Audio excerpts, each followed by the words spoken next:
സാഹചര്യങ്ങളിലൊക്കെ ഉണ്ട് എന്ന് കണ്ടെത്തി അതിനെ പെറുക്കിയെടുക്കുക എന്നുള്ളതാണ് ഏറ്റവും പ്രധാനം. എൻ്റെ വീട്ടിലൊക്കെ, അതായത് നാട്ടിൽ ഞാൻ ചെറിയ കുട്ടിയായിരിക്കുമ്പോൾ അപ്പോഴത്തെ ഒരു കാര്യം ഞാൻ ഓർക്കുന്നുണ്ട്. രാവിലെ അടുപ്പ് കത്തിക്കാനായിട്ട് അമ്മ ഒരുങ്ങുന്ന സമയത്ത്, അന്നൊക്കെ വിറകടുപ്പാണ്, അപ്പൊ അടുപ്പിൽ നിറയെ ചാരമായിരിക്കും.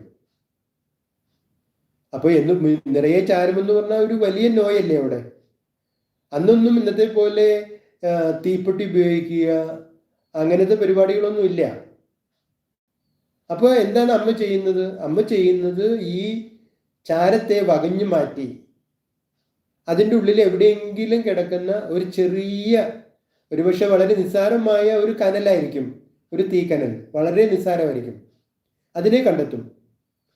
എന്നിട്ട് അതിനെ ഒരു പഴുതുണിയിൽ വെച്ച് അതിനെ ഊതി ഊതി വലുതാക്കി, എന്നിട്ട് അടുപ്പിൽ വിറകുകളൊക്കെ വെച്ച് ആ വിറകുകളുടെ അടിയിൽ ഈ ഊതി വലുതാക്കിയ ഈ പഴുതുണി, ഊതി വലുതാക്കിയ ഈ തീക്കനൽ അതിൻ്റെ അടിയിൽ വെച്ച് അത് ഊതി ഊതി കത്തിച്ച് അങ്ങനെ അടുപ്പ് മുഴുവൻ കത്തുന്ന അവസ്ഥ വരും. പിന്നെ ആ അടുപ്പിൽ പാചകങ്ങൾ അങ്ങനെ അനായാസം നടക്കുകയും ചെയ്യും. അപ്പോൾ അടുപ്പിൽ മുഴുവൻ ചാരമാണ് എന്ന് പറഞ്ഞ് ഇവിടെ തീയൊന്നും കിട്ടില്ല എന്ന് പറഞ്ഞാൽ പിന്നെ അവിടെ അന്നത്തെ സാഹചര്യത്തിൽ തീപ്പെട്ടി പോലും ഉപയോഗിക്കാത്ത ആ സാഹചര്യത്തിൽ എങ്ങനെയാണ് പാചകം നടക്കുക? അപ്പോൾ എസ് എന്ന് പറയുന്നത് ഏത് സാഹചര്യത്തിലും ഒളിഞ്ഞിരിക്കും.